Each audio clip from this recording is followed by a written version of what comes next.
चैतन्य प्रभु नित्यानंद श्री अद्वैत गदाधर श्रीवासादि गौरा भक्तवृंद। हरे कृष्णा कृष्णा कृष्णा हरे हरे हरे राम राम राम हरे हरे।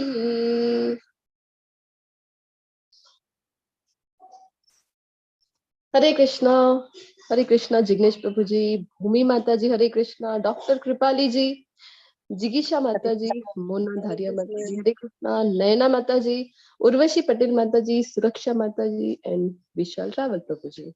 हरे कृष्णा તમારું બધાનું હૃદયપૂર્વક સ્વાગત છે શ્રી શ્રી રાધા ગોવિંદ ટેમ્પલ ઇસ્કોન નંતુલ મંગળુરવતીથી આજે આપણો જ્ઞાન યજ્ઞ ચાલી રહ્યો છે અને આજ આપણે જઈ રહ્યા છે અધ્યાય 17ની ચર્ચા કરવા. તો સૌપ્રથમ શ્રી શ્રી રાધા ગોવિંદના ચરણમાં વંદન કરીએ. ભગવાનના શાશ્વત ભક્તો અર્જુનજી, શ્રીલા પ્રભુપાદજી, પરમ પૂજ્ય જયપ્રતાકા સ્વામી મહારાજ, પરમ પૂજ્ય નામાષ્ટદાસ પ્રભુજીને વંદન કરી આજના આ સેશનની આપણે શરૂઆત કરી. ओम अज्ञानतिमिरान्धस्य ज्ञानाञ्जनशलाकया चक्षुरुन्मिलितं येन तस्मै श्रीगुरुवे नमः. श्रीचैतन्यमनोभीष्टं स्थापितं येन भूतले स्वयं रूप कदामयं ददाति स्वपदान्तिकं वन्देऽहं श्रीगुरो श्रीयुतपदकमलं श्रीगुरुन् वैष्णवांश्च श्रीरूपं साग्रजातं सगणरघुनाथान्वितं तं सजीवं साद्वैतं सावधूतं परिजनसहितं श्रीकृष्ण चैतन्य देवं श्रीराधा कृष्णपादान् सगणललिता श्रीविशाखान्वितांश्च हे कृष्णा करुणा सिंधो दीनबंधो जगतपते गोपेश गोपिका कांत राधा कांत नमोस्तुते तप्त कांचन गौरांगी श्री राधे वृंदावनेश्वरी वृषभानुसुते देवी प्रणमामि हरिप्रिये वाञ्छाकल्पतरुभ्यश्च कृपा सिन्धुभ्य एव च पतितानां पावनेभ्यो वैष्णवेभ्यो नमो नमः। अनंत कोटि वैष्णव वृंद की जय, श्रीला प्रभुपाद की जय। ग्रंथ राज श्रीमद् भागवतम भगवत गीता चैतन्य चरितामृत की जय। सद्गुरुदेव की जय। जय श्री कृष्ण चैतन्य प्रभु नित्यानंद श्री अद्वैत गदाधर श्रीवासादि गौर भक्तवृंद। हरे कृष्णा कृष्णा कृष्णा हरे हरे, हरे राम राम राम हरे हरे. हरे कृष्णा. શરૂઆત કરીશું આજના અધ્યાયની શ્રદ્ધાત્રય વિભાગ યોગ. એક એવો જ ચેપ્ટર આપણે લીધો હતો ને કે ગુણત્રય વિભાગ યોગ, જે આપણે 14મો અધ્યાય, જે આપણે પ્રકૃતિના 3 ગુણો વિશે જોયા હતા, ડિટેલમાં સમજ્યા હતા. અને અહીંયા હવે આપણે જોયું હતું ત્યારે વાત કરી હતી કે 14મો અધ્યાય જો સારી રીતે સમજમાં આવી જાય તો 17મો અને 18મો જે અધ્યાય છે એ બધું એના ઉપર નિર્ભર છે. કેવી રીતે? તો જે કંઈ પણ વસ્તુ છે બધું 3 ગુણોના અંડરમાં આવેલી બતાવવામાં આવી છે. તો એ જો સમજમાં આવી જાય તો ખૂબ ઇઝીલી આપણને 17મો અને 18મો જે અધ્યાય છે એ પણ સમજમાં આવી જાય છે. તો અહીંયા શ્રદ્ધાના જે વિભાગો છે એના વિશે આજના આ અધ્યાયમાં ભગવાન છે એ જણાવવાના છે. તો ભારતમાં આપણે બધા રહીએ છીએ તો કેવું છે, શું કહેવામાં આવે અહીંયા? ગમે તેમાં પણ શ્રદ્ધા હોવી જોઈએ. તો અને આપણે પણ જોતા હોઈએ છીએ કોઈ પણ વ્યક્તિમાં વ્યક્તિ વિશેષ પણ હોય તો એમાં પણ ઘણા બધા લોકોની શ્રદ્ધા હોય છે.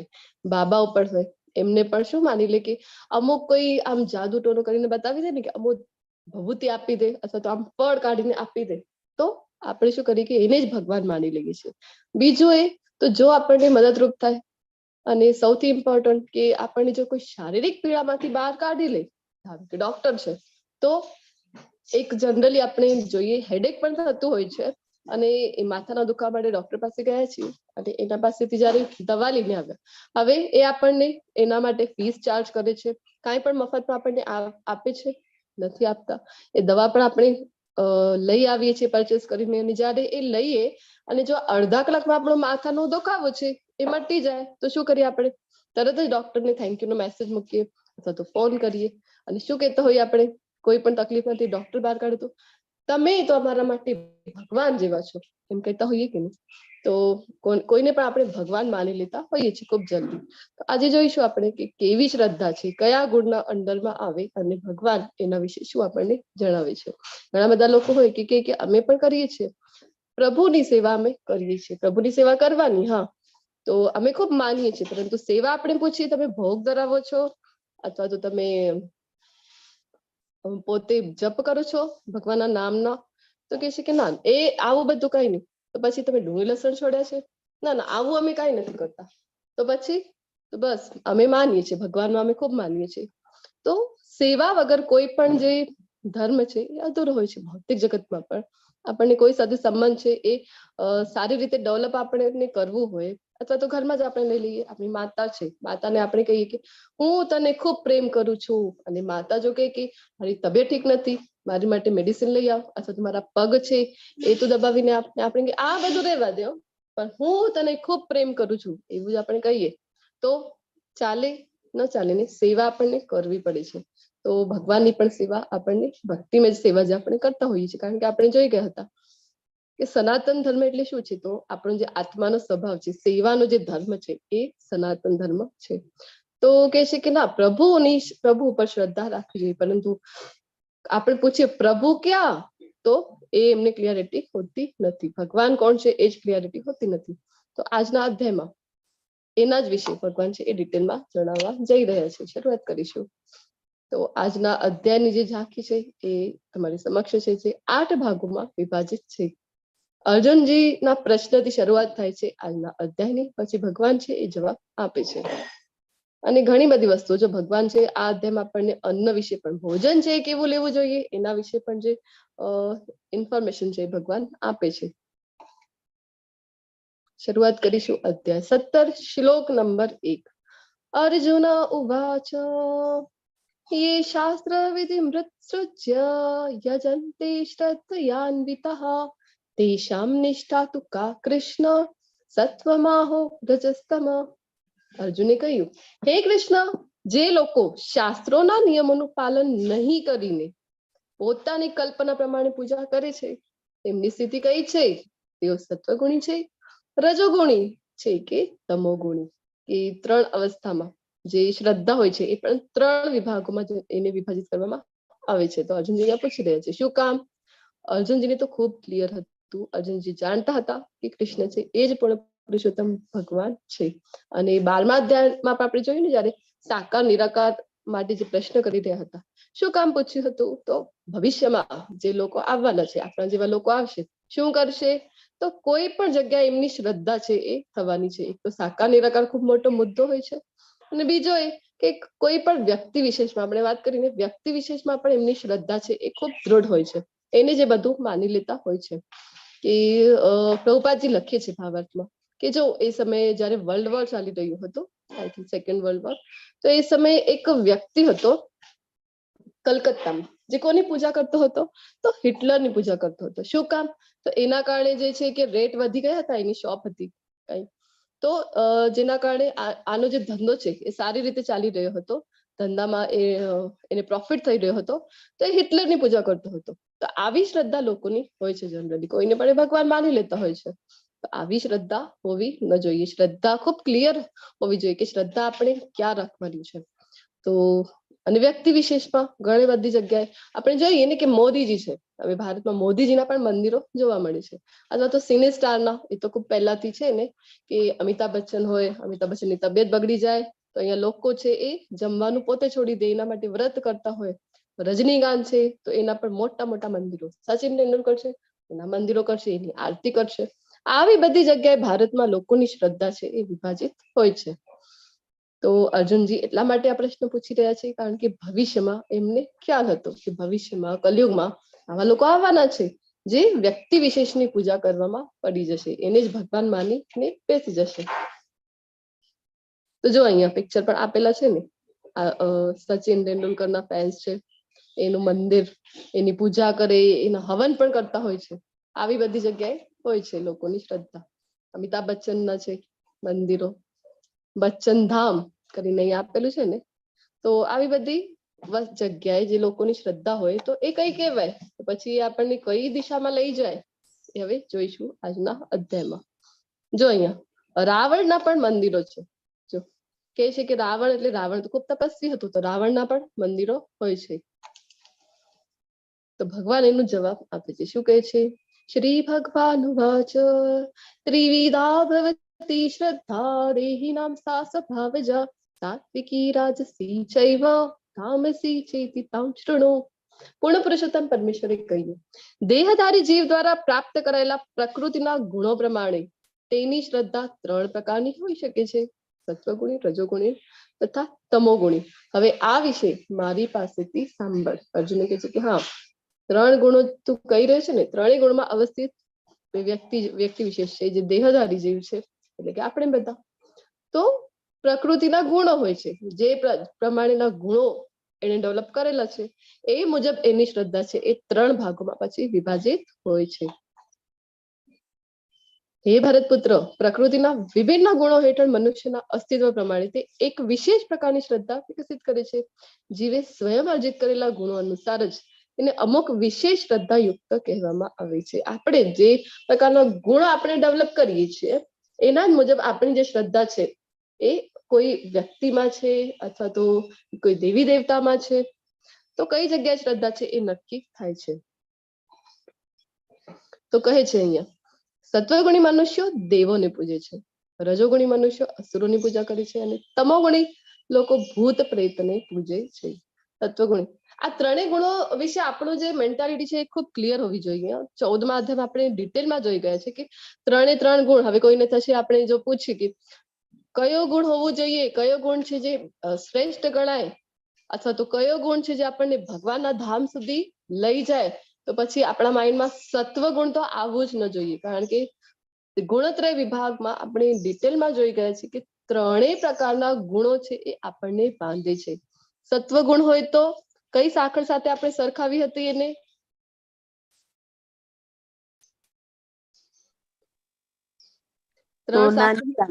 સોનાની સાંકળ. રજોગુણ હોય તો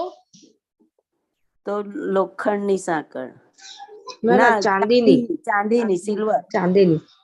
અને તમોગુણમાં લોખંડની. 3 ગુણ છે એ આપણને બાંધે છે. આવું આપણા માઇન્ડમાં ખૂબ ક્લિયર હોવું જોઈએ. ગુણત્રય વિભાગમાં આપણે ખૂબ ક્લિયરલી, ખૂબ ડિટેલમાં આની ચર્ચા કરી ગયા છે કે કેવી રીતે સત્વગુણ પણ છે તો આપણને બાંધે છે, કે ભગવાનના ધામ સુધી જવામાં આપણને સહાયતા કરતું નથી.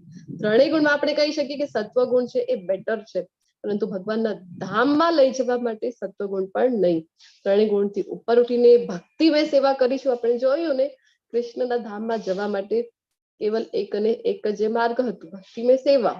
પરમ ગુહ્ય જ્ઞાનમાં ભગવાને આપણને એ જણાવ્યું હતું ને. તો અહીંયા ભગવાન અલગ અલગ ગુણમાં અવસ્થિત જે શ્રદ્ધા છે એના વિશે જણાવી રહ્યા છે કે સત્વગુણી મનુષ્ય છે તો દેવોને પૂજે છે, દેવી દેવતાઓ જે હોય છે એમની પૂજા કરતા હોય છે. શું કામ? તો એ પણ ભગવાન આગળ ડિટેલમાં જણાવશે. હવે જો વાસ્તવમાં ને જે દેવી દેવતા છે એમના પ્રત્યે આપણને કોઈ પ્રેમ હોતો નથી. આપણે શું કામ જઈએ? તો આપણને ફળ જોઈતું હોય છે કે અમને બસ આ મળી જાય. અને મંદિરોમાં પણ આપણે જતા હોઈએ જનરલી, જે ટેમ્પલ્સ હોય છે દેવી દેવતાના, તો એમાં પ્રાર્થના પણ કેવા પ્રકારની કરવામાં આવે છે કે ધનમ દેહી, યશમ દેહી, આરોગ્યમ દેહી, બધું દેહી દેહી દેહી, એ બધું બસ આપણને પ્રાપ્ત જ કરવું છે. શિવજીના મંદિરમાં આપણે જતા હોઈએ તો એવું છે કે શિવજી માટે આપણને ખૂબ પ્રેમ છે ને એટલા માટે આપણે જઈ રહ્યા છીએ. બસ આપણે તો 16 સોમવારના વ્રત કરવાના છે. શું કામ? તો આવો પતિ મને મળી જાય ને, જે હું કહું એ જ કરે. બસ મારા ઘરના બધા કામ કરવામાં મારી મદદ કરે. હું કહું દિવસ તો દિવસ, હું કહું રાત્રિ તો રાત્રિ. આવું પતિ બસ મને મળી જાય. આવી બધી આપણી છે ભાવના પાછળ એના હોય છે. અને ગણેશજીની સ્થાપના, જો આપણે કોઈ પણ શુભ પ્રસંગ છે, ગણેશજીને આપણે સ્થાપના કરતા હોઈએ છીએ. શું કામ? ગણેશજી પ્રત્યે આપણને વાસ્તવમાં આટલું પ્રેમ છે એટલા માટે આપણે સ્થાપના કરતા હોઈએ, લગ્ન પ્રસંગ હોય કે કોઈ પણ શુભ પ્રસંગ હોય તો ના. શું કામ? આપણે જે કરી રહ્યા છીએ, આ હવન છે, આ જે ગ્રહ શાંતિનો હવન કરી રહ્યા છે, અથવા તો લગ્ન પ્રસંગ કરી રહ્યા છે, નિર્વિઘ્ન રૂપથી પાર પડી જાય. આટલો બધો ખર્ચો કરી રહ્યા છીએ અમે, નિર્વિઘ્ન રૂપથી પાર પડી જાય. શું કામ? વિઘ્નહર્તા છે ગણેશજી, એટલા માટે એમની સ્થાપના કરી રહ્યા છે. વિઘ્નહર્તા કોઈ બીજા દેવ હોય તો એમને બોલાવો તમે. આપણે થોડી ને કોઈ દેવી દેવતા પ્રત્યે પણ આપણને વાસ્તવમાં પ્રેમ છે એટલે આપણે એમની પૂજા કરતા હોઈએ છીએ તો નહીં. આપણને વાસ્તવમાં આપણે જ ઇન્દ્રિય તૃપ્તિ એની પાછળ જે છે એ હેતુ એ જ હોય છે આપણો, કે આપણને જ બધું મળી રહે. તો ભગવાન કહે છે કે સત્વગુણી લોકો છે, દેવોને પૂજે છે, બેટર છે કે એટલીસ્ટ મારા અધિકારી પાસે તો આવી રહ્યા છો. કારણ કે દેવી દેવતાઓ કોણ છે? ભગવાનના અધિકારી છે. આપણે એક ઉદાહરણ જોયું હતું ને, પ્રધાનમંત્રી વાળું. પ્રધાનમંત્રી છે તો કોઈ પ્રધાનમંત્રી એક જ જગ્યાએ પોતાના ઓફિસમાં હોય અથવા તો ઘરે હોય, પરંતુ બધા જ રાજ્યો છે, ભારતનું જ ઉદાહરણ લઈ લઈએ, કેટલા બધા રાજ્યો છે અલગ અલગ. તો ત્યાં કામ કરવા માટે અથવા તો અલગ અલગ ડિપાર્ટમેન્ટ હોય છે, જે શિક્ષા મંત્રી છે, શિક્ષણ વિભાગ છે, કૃષિ વિભાગ છે, કપડા વિભાગ છે, આ બધા વસ્ત્રોના આ બધા અલગ અલગ વિભાગો છે. અહીંયા હેલ્થ ડિપાર્ટમેન્ટ છે, બધા માટે અલગ અલગ મંત્રી નિયુક્ત કરેલા હોય છે કે નહીં? અલગ અલગ સ્ટેટ માટે અલગ અલગ મંત્રી નિયુક્ત કરેલા હોય છે ને. તો પ્રધાનમંત્રી પોતે જઈને આ બધું કરતા હોય છે એક એક સ્ટેટમાં જઈને? ના, અધિકારી નિયુક્ત કરેલા હોય છે, મંત્રીઓ નિયુક્ત કરેલા હોય છે. સેમ વે દેવી દેવતાઓ કોણ છે? તો એ અધિકારી છે, ભગવાનને એ સહાયતા કરે છે, એ ડિપાર્ટમેન્ટ ભગવાને એમને આપેલું છે. આવી રીતના હોય છે. આપણને જો ખબર પડી જાય કે મૂળ કયું છે, તો કોઈ વૃક્ષ છે, વૃક્ષને પાણી આપવાનું છે આપણને, તો વૃક્ષના એક એક પાંદડાને જઈને આપણે સ્પ્રે કરતા હોઈએ છીએ કે એક એક ડાળખીને એક એક ફૂલને. આવું કરીએ તો વૃક્ષ છે, વૃક્ષને પોષણ મળશે. કે મૂળ છે, મૂળિયામાં આપણે પાણી રેડીશું આખા વૃક્ષને મળી જશે. શું કરીશું આપણે? ઓબ્વિયસલી આપણે મૂળમાં જ પાણી રેડીશું કે નહીં? સેમ વે આપણને જો ખબર પડી જાય, શાસ્ત્રોનો આપણે અધ્યયન કરીએ, ભગવદ ગીતાનો અધ્યયન કરીએ, આપણને ખબર પડી જાય છે. ભગવદ ગીતામાં ભગવાન 7મા અધ્યાયમાં પોતે કહે છે કે મારા કરતા શ્રેષ્ઠ એવું કોઈ તત્વ નથી. અર્જુનને કહે છે ને, તો આપણને ખબર પડી છે. જે કંઈ પણ છે 10મા અધ્યાયમાં પણ કીધું છે, અહમ સર્વસ્ય પ્રભવો, કે બધું જે કંઈ પણ છે અસ્તિત્વમાં, ભૌતિક અથવા તો આધ્યાત્મિક જે કંઈ પણ અસ્તિત્વમાં છે એ બધું મારાથી છે.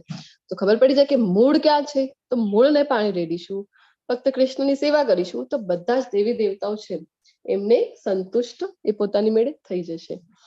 તો દેવોને પૂજે છે જે સત્વગુણી મનુષ્ય છે. પછી તો ભગવાન કહે છે કે હા બેટર છે કે મારા અધિકારી પાસે તો આવ્યા. પછી રજોગુણી છે તો કે છે કે અસુરોની પૂજા. અસુરોની પૂજા એટલે કે જો અસુર એટલે આપણે જોઈ ગયા હતા ને, અસુર એટલે મોટા મોટા એવા શિંગડા લાગેલા. આપણને એમ થશે કે આવા ટીવી સિરિયલમાં અમે જોયા હતા, આવા ભયાનક દેખાવ, આવા તો અસુર અમને જોવા નથી મળતા. તો અસુર એટલે જે કોઈ પણ કૃષ્ણને નથી માનતા એ બધા આસુરી પ્રવૃત્તિ વાળા છે, અસુરો છે. આવા અસુરોની કોઈ વ્યક્તિ વિશેષની પૂજા કરે એ બધું થઈ ગયો અસુરોની પૂજા. અને તમોગુણી લોકો છે તો ભૂત પ્રેતને પૂજે છે. ઘણા બધા લોકોની શ્રદ્ધા એવી જગ્યાએ હોય છે કે નહીં, કે અમાવસની રાત્રિએ જવાનું, પછી સ્મશાનમાં જવાનું, અને આ જે ખોપડી હોય છે એ લેવાની, ને અમુક જાતના મંત્રો બોલે ને કઈ કરતા હોય છે કે નહીં. તો આવી બધી શ્રદ્ધા છે તો કે છે ભગવાન કે તમોગુણી વ્યક્તિઓને રુચિ હોય છે. આવી બધી જગ્યાએ એમની શ્રદ્ધા છે એ હોય છે. પછી તો કયો ગુણ જે છે એ 3 સ્થિતિઓથી ઉપર છે. 3 ગુણ જે ભગવાને આપણને બતાવ્યા છે, સત્વગુણ, રજોગુણ અને તમોગુણ. ત્રણેયથી ઉપરની જે પૂજા જે છે એ જ આપણને ભગવત ધામ સુધી પહોંચાડી શકશે. કઈ પૂજા છે? શુદ્ધ સત્વગુણ જે કહેવાય છે, 3 ગુણથી ઉપર. કોની પૂજા કરી છે? કોની કરવાની છે? પરંતુ કૃષ્ણ ભગવાન, કૃષ્ણ ભગવાન, પૂર્ણ પુરુષોત્તમ પરમેશ્વર શ્રી કૃષ્ણની જયારે આપણે ભક્તિ કરીશું તો જ આપણે ભગવાનના ધામ સુધી જઈ શકીશું. અધરવાઇઝ કોઈ ચાન્સ જ નથી. ભગવાને એના પહેલા પણ કીધું છે ને, જેને બચશો એના જ્યાંની ટિકિટ તમે લેશો એ જગ્યાએ તમે પહોંચશો. એવું નથી કે તમે ટિકિટ લીધી છે ગોવાની અને પહોંચી જશો તમે વૃંદાવન. એવું ક્યારે થતું નથી. ગોવાની ટિકિટ છે તો ગોવા જ જવાના છો. દેવી દેવતાઓને પૂછશો તો એમના લોક ઉપર પહોંચશો. અને આપણે જોયું ને, બધા દેવી દેવતાના લોક લઈ લઈએ, બ્રહ્માજીનો લોક લઈએ, 14 લોકમાં જે કંઈ પણ આવે છે, એક બ્રહ્માંડની રચના જયારે ગોલોક ચાર્ટમાં જોઈ ગયા હતા, જે કોઈ પણ 14 લોકમાં આવે છે, 84 લાખ યોનિઓમાં આવે છે, એ બધા કેવા છે?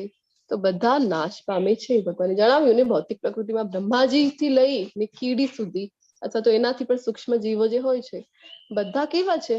તો બધાને મિની પ્રલયનું ભય છે, મહાપ્રલયનું ભય છે. વારંવાર સૃષ્ટિનું સર્જન થતું જાય, જન્મ મૃત્યુ જરા વ્યાધિથી બચી શકે નહીં. ઉચ્ચ લોક છે તો ઠીક છે કે ત્યાં જરા અને વ્યાધિ જો ન હોય અથવા તો ઓછા પ્રમાણમાં હોય, પરંતુ જન્મ અને મૃત્યુ તો ફિક્સ જ છે ને બધા જ લોકોમાં, 14 લોકમાં. તો એને પાર ક્યારે કરી શકીશું? ત્યારે આપણે શ્રી કૃષ્ણની ભક્તિ કરીશું તો જ આપણે આ ભૌતિક જગતને પાર કરીને આધ્યાત્મિક જગત જ્યાં ભગવાનનું ધામ છે ત્યાં આપણે પહોંચી શકીશું. તો કોના કોના દર્શન થઈ રહ્યા છે અહીંયા આપણને? અને કયું મંદિર છે ખ્યાલ છે કોઈને?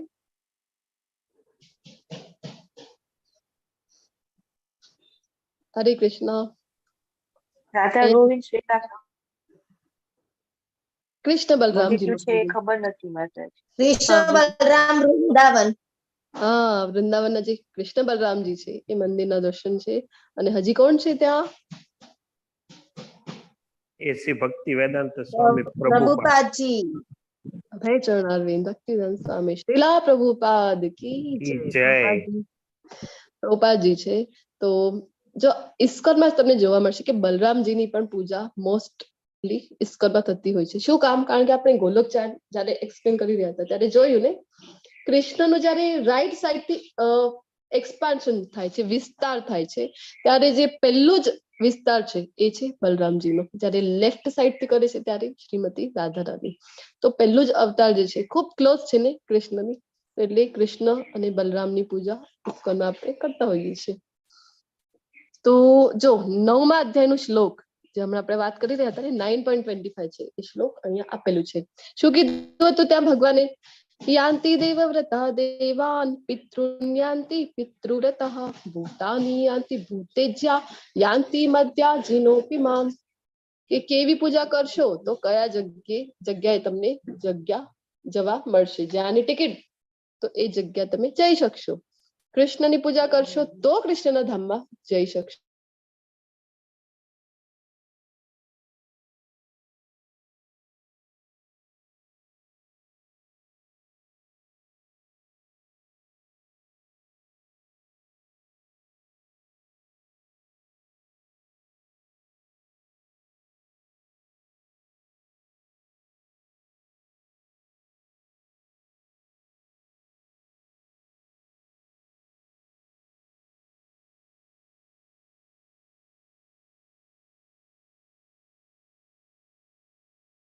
હરે કૃષ્ણ. તો ભૂત પ્રેતની પૂજા કરશો તો ભૂતિયા ગ્રહોમાં જશો, રાક્ષસોની પૂજા કરશો તો નરકમાં, દેવી દેવતાની પૂજા કરશો તો સ્વર્ગમાં. સ્વર્ગમાં આપણને ખૂબ હોય છે ને, કોઈની પણ મૃત્યુ થાય તો આપણને લખીને સ્વર્ગવાસી આપણે જોઈ ગયા હતા. સ્વર્ગ એટલે કે વધારે દૂર નથી, પૃથ્વી લોકથી બસ એક લોક જ વચમાં આવે છે, એક લોકનું જ ગેપ છે અને તરત જ સ્વર્ગલોક આવે છે 14 લોકમાં જયારે આપણે જોઈ રહ્યા હતા. પરંતુ ફાયદો શું છે? સ્વર્ગલોકમાં પણ ગયા તો ફરીથી અહીંયા આપણને આવવું પડે છે કે નહીં?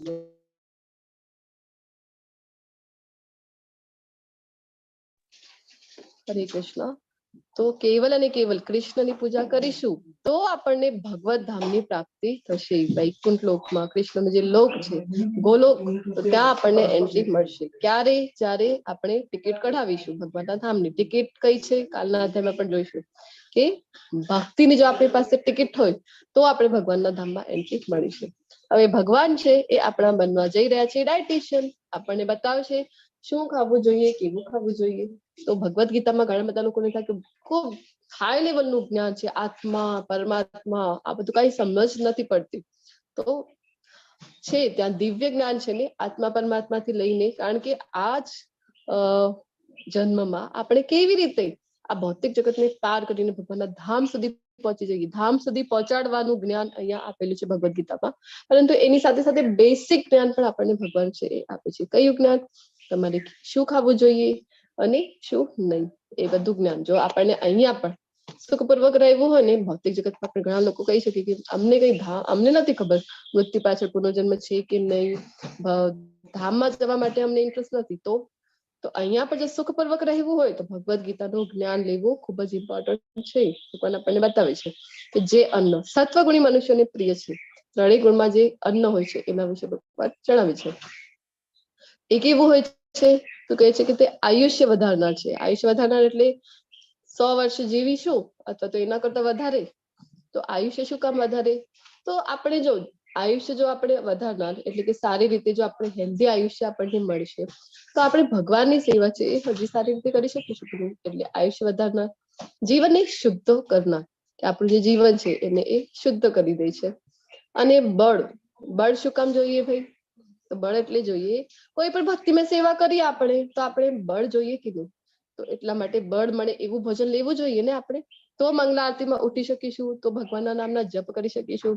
હમણાં જે ડિસેમ્બર જાન્યુઆરી મંથ ચાલે જાય છે ત્યારે બુક ડિસ્ટ્રીબ્યુશન કરતા હોય છે મોસ્ટ ડિવોટીસ ભગવદ ગીતાનું. તો એ બધું કરવા માટે સવારથી નીકળી જતા હોય છે ઘણી વખત તો, અને સાંજ સુધી બુક ડિસ્ટ્રીબ્યુશન કરી ભગવાનના સેલ્સમેન બની જાય છે. તો આવી બધી જે આપણે એક્ટિવિટીઝ કરીએ છીએ, ભક્તિમય સેવાઓ કરીએ છીએ, તો એના માટે આપણને બળ જોઈએ કે નહીં? તો એવું ખોરાક લેવું જોઈએ જે આપણને બળ આપે.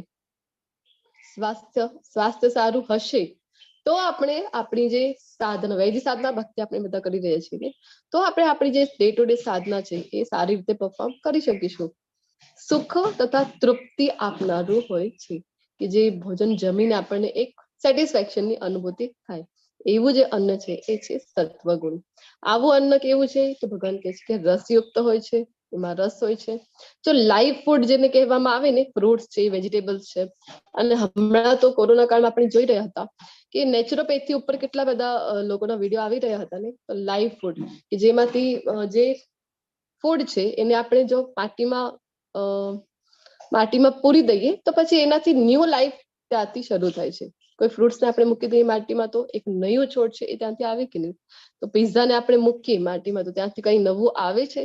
તો એને, અને લાઈવ એન્ઝાઇમ્સ એમાં એ ધરાવતા હોય છે. જે ફ્રૂટ્સ છે, વેજીટેબલ્સ છે, આપણે રો ફોર્મમાં લઈએ ને તો એમાં એક લાઈવ એન્ઝાઇમ્સ હોય છે, જેના કારણે ઘણી બધી જે આપણી ડિસીઝીસ હોય છે, જે લાઈફસ્ટાઈલ ડિસીઝીસ મુખ્યત્વે આજકાલે ખૂબ ઝડપથી ભારતમાં બધે ફેલાઈ રહી છે, તો એને આપણે ક્યોર કરી શકીએ વિધાઉટ મેડિસિન, કેવળ અને કેવળ નેચરોપેથીને કેવી રીતે ફોલો કરીને? તો રો ફોર્મમાં જો આપણે ફૂડ અને વેજીટેબલ્સ લઈએ તો એ ઘણું બધું હમણાં આપણને યુટ્યુબ ઉપર પણ જોવા મળે છે કે નહીં?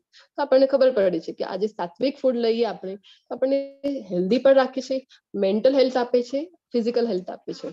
પછી રસયુક્ત હોય છે. જો જે કીડા મકોડા હોય છે ને એમને પણ ખબર છે કે ખાવું શું જોઈએ. જો આપણી પાસે ફ્રૂટ જો હોય ઘરમાં તો આપણે જોતા હોઈએ તો ફ્રૂટમાં જલ્દીથી સડી જાય છે, જલ્દીથી ખરાબ થઈ જાય છે. શું કામ? તો એમને પણ ખબર છે ખાવાનું શું છે. પિઝા ઉપર તમે જોશો તો જનરલી તમને કોઈ કીડા મકોડા થતા દેખાશે નહીં, બિસ્કિટ ઉપર નહીં. શું કામ? કારણ કે એ જાણે છે કે ખાવાનું શું છે, અમારી માટે હેલ્ધી શું છે, પરંતુ આપણે એ જાણતા નથી.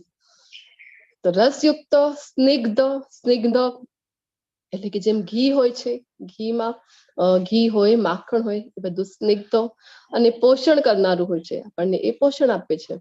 અને હૃદયને ભાવે એવું હોય છે. સત્વગુણી ખોરાક, સત્વગુણી ખોરાક આપણે લેવું જોઈએ, ભગવાન આપણને જણાવે છે. પરંતુ જો સત્વગુણથી પણ ઉપર આપણે જોઈએ ને, ત્રણેય ગુણ આપણને બાંધે છે, તો આપણે શું કરતા હોઈએ છીએ? તો વૈદિક સાધના ભક્તિ કરીએ છીએ, આપણે જે કંઈ પણ ખાઈએ છીએ એ પહેલા કૃષ્ણને અર્પણ કરીએ છીએ અને પછી એનું આપણે સેવન કરતા હોઈએ છીએ. તો એ થઈ ગયું પ્રસાદમ. આપણે પછી એને પ્રસાદ કહીએ કૃષ્ણને અર્પણ કર્યા પછી. જો કેવી રીતે ખબર પડે કે આ પ્રસાદ છે? તો તુલસી દલ બધા જ વસ્તુમાં મૂકેલું છે કે નહીં? સરસ મજાનું જે કંઈ બનાવી રહ્યા છે, તુલસી દલ મૂકવાનું, તુલસી પત્ર, અને કૃષ્ણને અર્પણ કરવાનું. તો એ થઈ ગયું પ્રસાદ. તો જે ત્રણ ગુણથી ઉપર છે. તો આપણે જે પણ ખોરાક ખાતા હોઈએ છીએ ને એ 3 ઘટકોમાં પછી જ્યારે ખાઈએ તો એના પાછળ 3 ઘટકોમાં એ વહેંચાયેલો હોય છે. કેવી રીતે? તો સૌથી મોટો જે એનો ઘટક હોય છે જે ખાતા હોઈએ એનું બની જાય છે મળ.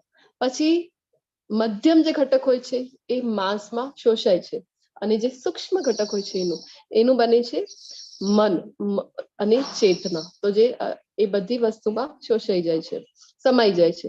તો આપણને ખબર પડી છે કે એક સૂક્ષ્મ ઘટક હોય છે, આધ્યાત્મિક જે આપણા ટિશ્યુઝ હોય છે, જે સેલ્સ હોય છે, એને એ નરિશમેન્ટ આપે છે. તો ખૂબ ઇમ્પોર્ટન્ટ હોય છે કે કૃષ્ણને અર્પણ કરેલું છે તો આપણી જે આધ્યાત્મિક જે પેશીઓ છે એને બળ મળે છે, અને આપણે ભક્તિમય માર્ગ પર છીએ તો ત્યાં આપણે ટકી શકીએ. આપણે જોઈને ભક્તિમાં આવવું સહેલું છે, પરંતુ એને છોડવું એનાથી પણ સહેલું છે, પણ ટકી રહેવું એ મુશ્કેલ હોય છે, અઘરું હોય છે, તો આપણે ટકી શકીશું ભક્તિમાં. ક્યારે? જ્યારે આપણે ખોરાક પણ એ મુજબનો લઈશું, કૃષ્ણને અર્પણ કરેલું ભોજન જે છે, પ્રસાદ છે, એ આપણે જ્યારે લઈશું ત્યારે.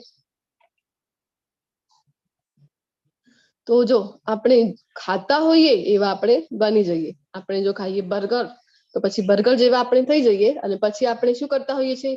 વેટ લોસ કરવા માટે ખૂબ પ્રયત્ન કરતા હોઈએ છીએ. જો સત્વગુણી ખોરાક લેવાની આદત હોય, કૃષ્ણને અર્પણ કરેલું ભોજન લેવાની આદત હોય, તો પછી એક નિયમ આવી જાય છે ખાવા પીવામાં, જેનાથી આપણે વેટ ગેઇન વધારે કરતા નથી. કૃષ્ણ માટે જે ભોગ તૈયાર કરી રહ્યા છે, જો તો કઈ કઈ વસ્તુઓનું ધ્યાન આપણે રાખવાનું છે. સારી સભાનતા સાથે રસોઈ બનાવવાની છે. કૃષ્ણ માટે હું બનાવી રહી છું એવી આપણી જે કોન્શિયસનેસ છે એ લેવલની હોવી જોઈએ. પછી કૃષ્ણને પ્રેમ અને અવતરણ સાથે ઓફર કરવાનું છે. જે આપણે શું કીધું હતું 9.26 માં કૃષ્ણ આપણને કે યો મે ભક્ત્યા પ્રયચ્છતિ, તો ભક્તિપૂર્વક જે મેન મસાલો આપણે જોઈ ગયા હતા ને, ત્યાં શું છે? ભક્તિ, પ્રેમપૂર્વક જો આપણે કૃષ્ણને અર્પણ કરીએ તો કૃષ્ણ એનો સ્વીકાર કરે છે. ઓફર કરવા માટે યોગ્ય આપણું જે છે મૂળ હોવું જોઈએ. કૃષ્ણના પ્રસાદનું આપણે સન્માન કરવું જોઈએ. અને કૃષ્ણ પ્રસાદ લેવાથી જે પરિણામો આવે છે એ તો જયારે આપણે અનુભવ કરીશું ત્યારે જ આપણને ખ્યાલ આવે છે કે જે અદ્ભુત પરિણામો આપણને મળે છે. એટલે તો કેટલા બધા ડિવોટીઝ છે તો જે પ્રસાદમાં અર્પણ નથી કરેલું એનું એ સેવન પણ કરતા નથી. બારગામ જાય ત્યારે એ ટ્રાય કરે કે પ્રસાદમ મળે, કૃષ્ણને અર્પણ કરેલું જે ભોજન છે એ મને લેવા મળે, પરંતુ પ્રસાદમ જો ન મળે તો કેટલા બધા ડિવોટીઝ છે માત્ર ફળ ફૂલ ખાઈ લેતા હોય છે. તો શું કામ? કારણ કે નોન ડિવોટીઝ ના હાથથી જો ખાઈએ, જેના હાથનું બનેલું ભોજન ખાઈએ છે ને, એ પણ ખૂબ ડીપલી અસર કરી છે આપણા જે આધ્યાત્મિક ટીસ્યુની વાત કરી રહ્યા હતા એના ઉપર. તો અહીંયા જો માતાજી છે, પ્રભુજીઓ છે, કેવી સરસ રીતે ભગવાન માટે એ પ્રસાદ બનાવી રહ્યા છે. હવે બતાવે છે રજોગુણી. તો અતિશય કડવું, ખાટું, ખારું, ગરમ, તીખું, લુખું અને તથા બળતરા કરનારું અન્ન રજોગુણી મનુષ્યોને પ્રિય હોય છે. જનરલી જે આપણે ખાતા હોઈએ છીએ શું છે, તો બધું જે આપણને ભાવે, બધી માતાજીઓ છે અહીંયા વધારે કરીને, તો બધાને પાણીપુરી ભાવતી હોય છે કે નહીં? પાણીપુરી ખાવા જાય તો ત્યાં શું કહેતી હોય માતાજીઓ કે હજી તીખું બનાવો, હજી તીખું બનાવો. કેટલાક લોકો તો એવા હોય છે કે ફક્ત તીખા પાણીવાળી પાણીપુરી ખાતા હોય છે. તો આ બધું શું છે? રજોગુણી આ ખોરાક આપણે લઈ રહ્યા છીએ. પછી આપણી ચેતના પણ એ જ લેવલની થાય છે. પછી ભક્તિમાં આગળ વધવા માટે આપણને એ રૂકાવટ જે છે કે આપણને એ અડચણ નિર્માણ કરે છે. ભક્તિમાં આપણે આગળ વધી શકીએ નહીં જયારે આવા પ્રકારનું આપણે ભોજન લઈએ છીએ. હેલ્થ માટે તો સારું નથી જ, બળતરા કરનારું છે, એસિડિટી થઈ જાય આપણને. તો આવા અન્ન લેવાથી પરિણામ શું થાય છે? તો ભગવાન જ આપણને જણાવે છે. શું થાય? આવા અન્ન દુઃખ થાય આપણને, પછી શોક થાય. આપણને એમ થાય ને, જો ફિઝિકલ હેલ્થમાં તો એ કરે જ છે અસર, પરંતુ આપણી જે મેન્ટલ હેલ્થ હોય છે એને પણ એ ડિસ્ટર્બ કરી નાખે છે. આપણે તો એ રીતે વિચારતા જ નથી. આપણે તો બસ, અને એ કહેવાય પણ છે ને આપણામાં કે અન્ન તેવું મન. શું કામ? કારણ કે જે કંઈ પણ અન્ન લઈ રહ્યા છે એનું ડાયરેક્ટલી જે અસર છે એ મન ઉપર થતું હોય છે. આપણે આટલી ડીપલી વિચારતા જ નથી. પરંતુ જો ભગવદ્ ગીતાનું જ્ઞાન લીધેલું હોય તો આપણે આપણી કોન્શિયસનેસ છે એ લેવલની થઈ જાય. આપણે પછી કૃષ્ણને જે અર્પણ કરેલું હોય એ જ આપણે ખાતા હોઈએ છીએ.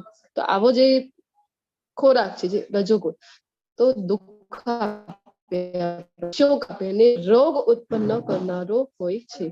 આવું તીખું તમતમતું ખાવાનું જનરલી લોકોને શોખ હોય છે કે નહીં? પછી તો જણાવે છે કે તમોગુણ. તો ભોજન કરવાના 3 કલાક પહેલા રાંધેલું. જનરલી આપણે શું કરતા હોય છે કે જે કંઈ પણ આપણું લેફ્ટ ઓવર હોય છે ભોજનનું, એ પણ આપણે ફ્રીજમાં મૂકી દઈએ. પછી જયારે જમવા બેસી તો પહેલા એ કાઢીએ, ફ્રીજમાંથી કાઢ્યું, ગરમ કર્યું, માઇક્રોવેવમાં ગયું, ગરમ કર્યું, ખાઈ લીધું. તો આપણે આવું જ બધું ફ્રીજ છે શું કામ માટે આપણા ઘરમાં? તો જે આપણે વાસી ભોજન કરવા માટે ફ્રીજ આપણે બધા બનાવતા હોઈએ છીએ. તો પહેલા એવું હતું કે પહેલાના જમાનામાં આમ તો અન્નદાન કરવાનું પણ ખૂબ મહત્વ હતું. પહેલા પૂછવાનું, શ્રીમદ ભાગવતમના વર્ગમાં પણ પ્રભુજી કહે છે ને, ગૃહસ્થનું જે ધર્મ છે શું છે? તો પહેલા બહાર જવાનું ગેલેરીમાં, ને ત્યાં જઈને પૂછવાનું. શું પૂછવાનું? કોઈ ભૂખ્યો છે, કોઈ ભૂખ્યો છે, કોઈ ભૂખ્યો છે, 3 વખત પૂછવાનું. અને પછી કોઈ એ લેવા માટે આવે તો એને પહેલા આપી દેવાનું, ને બચે તો પોતે ગ્રહણ કરવાનું. આવું ગૃહસ્થનો ધર્મ હોય છે. અને પછી તો જે બચે એ પણ નહીં, તો એના પહેલા પણ આપણી પહેલા જસ્ટ જનરેશન કીધું શું કરતા હતા, જે બચી ગયું તો કોઈને આપી દેતા હતા કે કોઈ એ ખાઈ લે. પરંતુ આપણે શું કરીએ છીએ? બચી ગયો એ પણ આપણે કોઈને આપતા નથી. આપણે તો એ પણ લઈને ફ્રીજમાં મૂકી દઈએ, પછી સાંજે એ જ ખાવાનું. સાંજનું બચી ગયો, બીજા દિવસે એ જ ખાવાનું. તો વાસી. અહીંયા તો ભગવાન આપણને શું કહે છે કે 3 કલાક પહેલા જે બનેલું છે એ બધું થઈ ગયું તમોગુણી. હવે ઘણા લોકોને આ પ્રશ્ન થશે, અમે તો સવારે જ ટિફિન લઈને નીકળી જતા હોઈએ કામ ઉપર, તો અમે તમોગુણી ખોરાક લઈએ છીએ. તો આના માટે સોલ્યુશન કયું છે?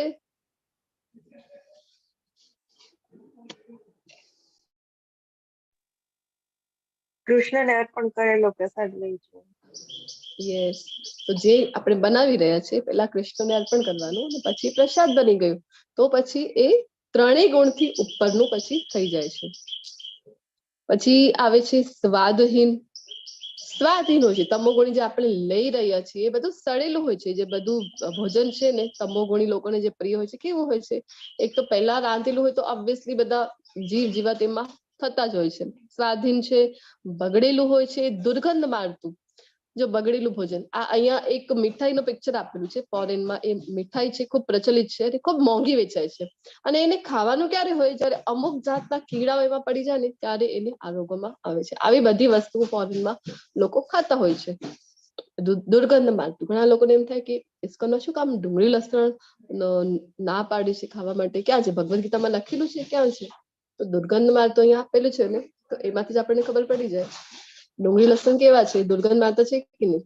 તો ના પડે છે ભગવાન. હવે એક એક વસ્તુનો અહીંયા લિસ્ટ ના આપે ભગવાન છે એ.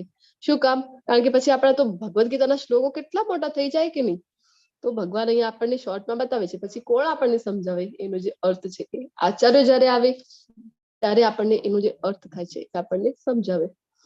એઠું તથા અસ્પૃશ્ય વસ્તુઓનું બનેલું ભોજન એવા લોકોને પ્રિય હોય છે જેઓ તમોગુણી છે. આવું બધું ભોજન છે કોણ ખાય? આપણે જે ખાતા હોઈએ ખૂબ શોખથી. હોટેલનું જમવાનું પસંદ છે ને, ખૂબ શોખથી ખાઈએ આપણે. એ બધું કેવું છે? તમોગુણી ખોરાક આપણે લેતા હોઈએ છીએ. શું કામ? કારણ કે બધાને ખ્યાલ છે હોટેલમાં જયારે જમવા જઈએ આપણે તો 3 કલાક પહેલા ને પણ ભગવાન કહે છે તમોગુણી. અને ત્યાં તો વન્સ ઇન અ વીક જ જે ગ્રેવી છે એ બને છે. અને પછી બાકી સમય તો એ જ ગ્રેવી યુઝ કરવામાં આવે. એક દિવસ ગ્રેવી બનાવીને રાખી દે, પછી બાકીના 6 દિવસ છે એ જ ગ્રેવી યુઝ કરવામાં આવે. અને અમુક મસાલા નાખી દે, ખૂબ ગરમ ગરમ તડકો એમાં નાખીને આપણને થાય કે કેટલો સ્વાદ છે, કેટલો સ્વાદ છે એવું આપણને થાય છે. પરંતુ આપણે શું ખાતા હોઈએ છીએ? બધું તમોગુણી. અને પછી એ જ માનસિકતા, એ જ કોન્શિયસનેસ જે છે આપણે ઘરે લઈ આવીએ છીએ. તો જે તમે ખાઓ છો એ તમે છો. જે આપણે ખાતા હોઈએ એવું જ પછી આપણું માઇન્ડસેટ પણ એવું જ બની જાય, આપણું શરીર પણ એ મુજબનું બનતો જાય છે. તો આપણે નક્કી કરવાનું કે ખાવાનું શું છે. આપણે વાત કરીને આપણે તો 3 ગુણથી ઉપર ઉઠીને જે ભગવાનને ધરાવેલું છે પ્રસાદમ એ જ આપણે ગ્રહણ કરવાનું છે. ભોજન વિશે ભગવાન જણાવી દીધું. હવે ભગવાન આપણને જણાવે છે યજ્ઞ વિશે, કે યજ્ઞ, દાન અને તપ. આપણે જોયું ને કે 3 વિશે આપણે અહીંયા ડિટેલમાં જોવાના છીએ. આજના અધ્યાયમાં ભગવાન આપણને બતાવશે. તો યજ્ઞ કેવું હોવું જોઈએ? તો શાસ્ત્રોક્ત વિધિ પ્રમાણે કર્તવ્ય સમજીને ફળની આકાંક્ષા નહીં રાખનારા લોકો દ્વારા કરવામાં આવે છે તે સાત્વિક હોય છે. ફળની આશા રાખવાની નથી. બીજા અધ્યાયથી ભગવાન આપણને વારંવાર એક જ વસ્તુ સમજાવે છે. અને જે યજ્ઞ કરી રહ્યા છે તો એમાં પોતાને કઈ મળે એવું નહીં, પરંતુ પોતાનું કર્તવ્ય છે એવું સમજીને જયારે યજ્ઞ કરવામાં આવે તો એ સાત્વિક ગણાય છે. તો આપણે જે યજ્ઞ કરી રહ્યા છે એ કયું યજ્ઞ છે? આપણા યુગ ધર્મ કયું છે? કલયુગમાં આપણે બધા છીએ તો આપણી માટે કયું યુગ ધર્મ છે? જપ યજ્ઞ. જપ યજ્ઞ. ભગવદ ગીતામાં ક્યાં લખેલું છે? યજ્ઞના જપા 10મા અધ્યાયના 25મા શ્લોકમાં શું કહે છે ભગવાન પોતાની વિભૂતિમાં? યજ્ઞાનામ જપ યજ્ઞ. હા, તો આપણા માટે આજે યુગ ધર્મ છે કલયુગનો. આપણે 4 યુગના અલગ અલગ યજ્ઞની વાત કરી ગયા છીએ ને, ઘણી વખત ડિસ્કસ કરી ગયા છીએ શ્રીમદ ભાગવતમના શ્લોકના આધારે. તો આમ પણ શ્રીમદ ભાગવતમમાં પણ ઉલ્લેખ છે કે કલયુગમાં જે યુગ ધર્મ છે એ છે ભગવાનના પવિત્ર નામનું જપ કરવું. અને આપણે ઘણા બધા રેફરન્સ સાથે જોયું હતું કે શું કામ આપણે આ જ મંત્ર કરી રહ્યા છીએ. ચૈતન્ય મહાપ્રભુ પોતે આપણને આપે છે અને ઘણી જગ્યાએ પુરાણોમાં છે, બૃહન્નારદીય પુરાણમાં પણ આવે છે, હરેર નામ હરેર નામ હરેર નામ એવ કેવલમ કલો નાસ્તેવ નાસ્તેવ નાસ્તેવ ગતિર અન્યથા. આપણે બધા કલયુગમાં છીએ તો આપણી માટે આની સિવાય ગતિ કરવાનો કોઈ બીજો કોઈ માર્ગ છે જ નહીં, કેવલ ભગવાનના પવિત્ર નામનું જપ કરવો. તો આપણે બધા પણ સાથે મળીને એક યજ્ઞ કરતા હોય છે કે નહીં, આપણું સેશન જયારે એન્ડ થાય પછી આગળ જણાવે છે, પરંતુ હે ભરતશ્રેષ્ઠ, આ જે નામ જપ કરીએ છીએ ને આપણે, એ તો આપણો 3 ગુણથી પણ ઉપરનો યજ્ઞ છે. જે યજ્ઞ અમુક દુન્યવી લાભ માટે ગર્વ ખાતર કરવામાં આવે છે તેને તું રજોગુણી જાણ.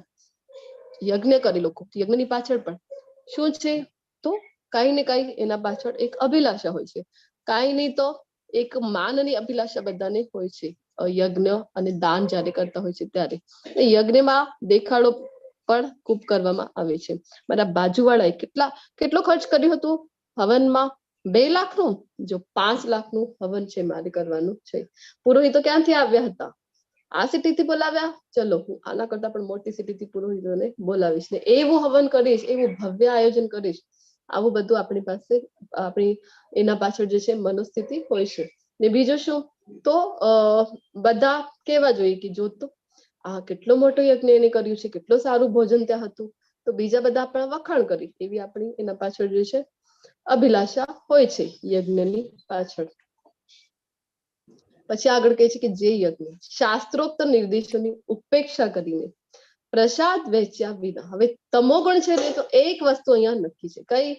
શાસ્ત્રમાં જે છે એનું ઉલટું કરવાનું.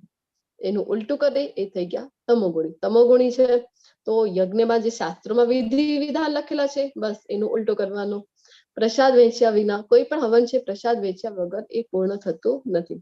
આપણે જોતા હોઈએ છીએ આજકાલ તો લગ્ન પ્રસંગ છે, લગ્ન પ્રસંગમાં જયારે આપણે હવન કરીએ છીએ, દેવતાઓનું આવાહન કરીએ છીએ, ત્યાં આપણે ક્યાં એમાં ભોગ ધરાવવામાં આવે છે, તો પ્રથમ વાસ્તવમાં ભગવાનને એ ભોગ ધરાવવો જોઈએ, પછી એ પ્રસાદ બધાને વેચવામાં આવવું જોઈએ. તો અહીંયા તમોગુણી યજ્ઞ છે તો પ્રસાદ વેચ્યા વિના, વેદ મંત્રોના ઉચ્ચારણ વગર, જે વૈદિક મંત્રો છે એનું પણ ઉચ્ચારણ થતું નથી, પુરોહિતોને દક્ષિણા પણ આપવામાં આવતી નથી. પુરોહિતોને દક્ષિણા ન આપી ત્યાં સુધી આપણું જે યજ્ઞ છે એ આપણું ફળદાયી થતું નથી. અને શ્રદ્ધા વગર કરવામાં આવે છે તે તામસી યજ્ઞ ગણાય છે. કોનું ઉદાહરણ આપેલું છે અહીંયા?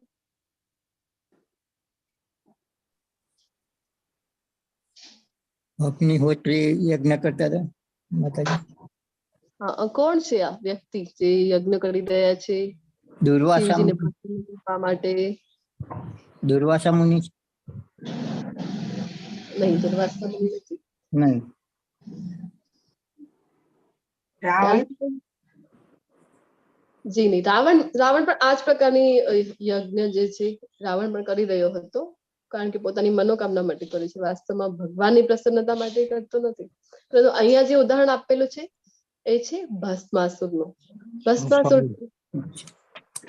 હા, તો ભસ્માસુર છે કેવા યજ્ઞ કરતો હતો, તો પોતાનો છે ને એક થોડોક પાર્ટ પોતાના બોડીનો કાપીને યજ્ઞમાં હોમી રહ્યો હતો. શું કામ? ભગવાનને પ્રસન્ન, શિવજીને પ્રસન્ન કરવા માટે. અને શિવજી છે તો આવતા નથી, કારણ કે જાણતા હતા આ અસુરો છે શિવજીની ઉપાસના કરે. શું કામ? તો કઈ ને કઈ આવી જ વસ્તુઓ પછી માંગતા હોય પોતાના જ ઇન્દ્રિય તૃપ્તિ માટે, ને બીજાને કેવી રીતે હેરાન કરવાનું. તો શિવજી પ્રસન્ન થતા નથી, આવતા નથી, તો શું કરે છે છેલ્લે? પોતાનું મસ્તક છે, શીશ છે, એ જ કટ કરીને એમાં નાખવા જાય છે, એમાં હોમવા જાય છે યજ્ઞમાં. તો પછી શિવજી હવે શું કરે? શિવજી તો છે આશુતોષ, તરત જ છે પ્રસન્ન થઈ જાય.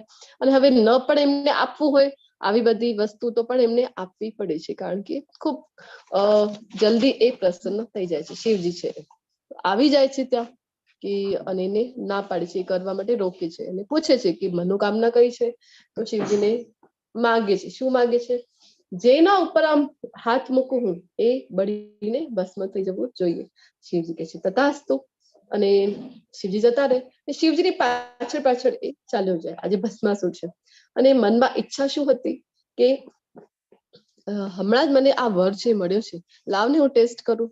કોના ઉપર? તો કે શિવજીના ઉપર જ હું એનો પ્રયોગ કરીને જોઉં છું કે વાસ્તવમાં એ કામ કરે છે કે નહીં, એ પણ થઈ જશે. ને બીજું એ પાર્વતીજીને ત્યાં જોયું હતું તો પાર્વતીજી ઉપર મોહિત થઈ ગયા હતા. આજે ભસ્માસુર છે તો એટલા માટે એ ઈચ્છા હતી એમની એવી પાર્વતીજીને મેળવવાની, તો શિવજીના માથે જ હાથ મૂકવા જઈ રહ્યા હતા. પછી હવે કરવાનું શું, તો પછી વિષ્ણુ છે એ આવે છે મોહિની રૂપમાં. મોહિની રૂપ ધારણ કરીને વિષ્ણુ ત્યાં આવે છે, અને મોહિની રૂપ ભગવાનનો કેટલો અદ્ભુત છે. કોઈ પણ છે એ મોહ પામી જાય. તો ભસ્માસુર છે એ પણ મોહિત થઈ જાય છે મોહિની રૂપને જોઈને. અને પછી ભગવાન જે મોહિની રૂપમાં છે એ કહે છે કે અમુક ડાન્સ સ્ટેપ્સ કરે છે અને એને કહે છે ફોલો કરવા માટે ભસ્માસુરને. ભસ્માસુર તો તૈયાર થઈ જાય છે કરવા માટે.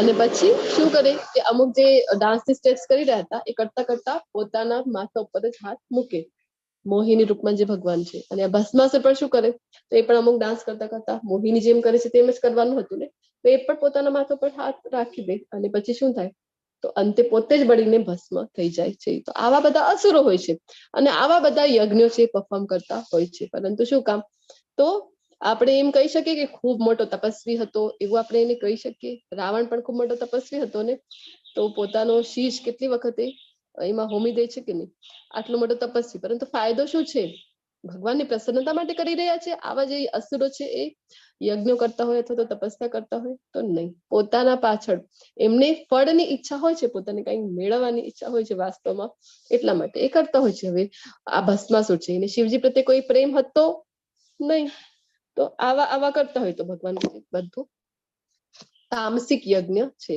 હવે યજ્ઞ વિશે કહી દીધું, હવે તપ વિશે છે ભગવાન આપણને જણાવે છે.